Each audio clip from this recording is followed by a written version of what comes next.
The human's hands didn't even shake. Xylia watched, her breath shallow in the toxic air, as Elias slammed the final detonator into the asteroid's cracked crust. 8 Krogoth warships blocked the stars above them. "Hold on," he muttered, thumb hovering over the trigger. Why was he smiling? What possesses a fragile, unarmored species to shatter a world just to survive? Subscribe and let's watch it burn together. The metallic tang of her own leaking biofluid had still been fresh on her tongue 3 hours ago, right before the primitive salvage ship breached the cavern. Her glass mesh scout vessel was a masterpiece of Lemurian engineering, but it hadn't been built to withstand sustained plasma fire from Krogoth raiders in the obsidian expanse. When the hull shattered, Xylia had plummeted into the corrosive atmosphere of TardeRus Prime. She dragged herself into the nearest rock fissure, her physiology failing.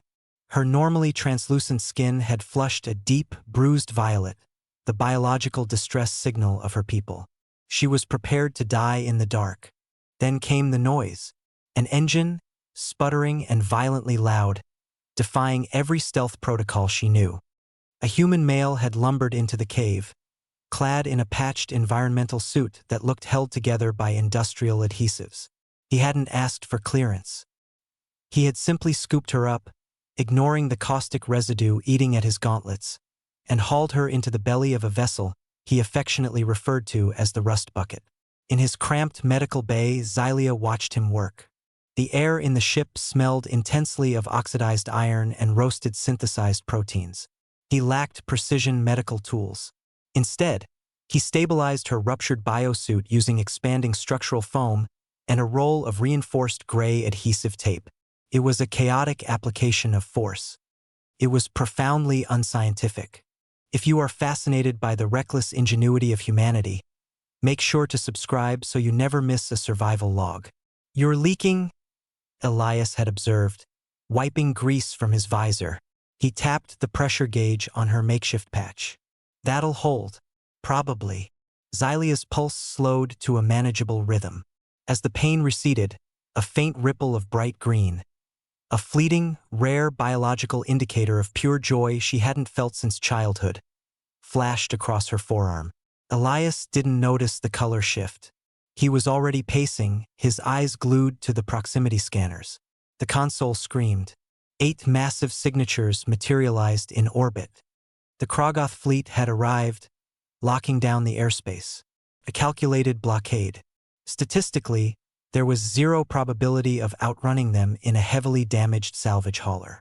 Xylia began calculating the most painless method of systemic shutdown to avoid capture. Elias, however, just stared at the geological readouts of the asteroid. He didn't look defeated. He looked deeply, dangerously inspired. He turned away from the flight controls and started tearing into his own cargo hold, dragging out heavy cylinders of industrial mining explosives.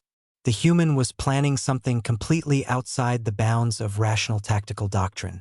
Elias didn't bother explaining the structural physics. He simply thrust a modified fusion spade into her functioning hand and pointed toward the cavern's primary load-bearing silicate pillars. Together, they spent a grueling 40 minutes stripping heavy industrial mining charges of their failsafes. Xylia's analytical mind continuously calculated the blast radius. They were actively turning the dead world into a planetary shape charge. The Krogoth strategy was methodical, 8 warships waiting in high orbit for a starved surrender. They had no algorithm to predict the blinding, blunt force trauma of human impatience. They planted the final explosive cluster right at the fissure's deepest tectonic fault. The low, ominous vibration of Krogoth atmospheric thrusters already resonated through the soles of her boots. The human's hands hadn't shaken as he locked that final detonator into the crust, and staring up at the descending blockade, his reckless smile finally made sense. He depressed the trigger. TardeRus Prime didn't merely explode. It structurally unspooled. The cavern floor vaulted upward with deafening violence. Elias hauled Xylia through the salvage ship's airlock mere seconds before the asteroid's core underwent catastrophic geological collapse. He slammed the thrusters, throwing the rust bucket into a plunging dive directly through the disintegrating mantle. Outside the reinforced viewports, mountain-sized chunks of spinning asteroid core became a localized meat grinder. The Krogoth fleet, engineered for orderly orbital dominance, was caught entirely off guard. Their energy shields flashed and failed as the raiders were instantly pulverized by millions of tons of churning rock. Elias fired the main drives at the last possible microsecond, threading a collapsing 50-meter gap between two colliding tectonic plates, bursting out from the dust cloud into the clean, open vacuum of the obsidian expanse. 2 standard cycles later, standing on the sterile observation deck of the prismatic gale, Commander Sealy's formally read the Lemurian High Council's unprecedented Treaty of Alliance.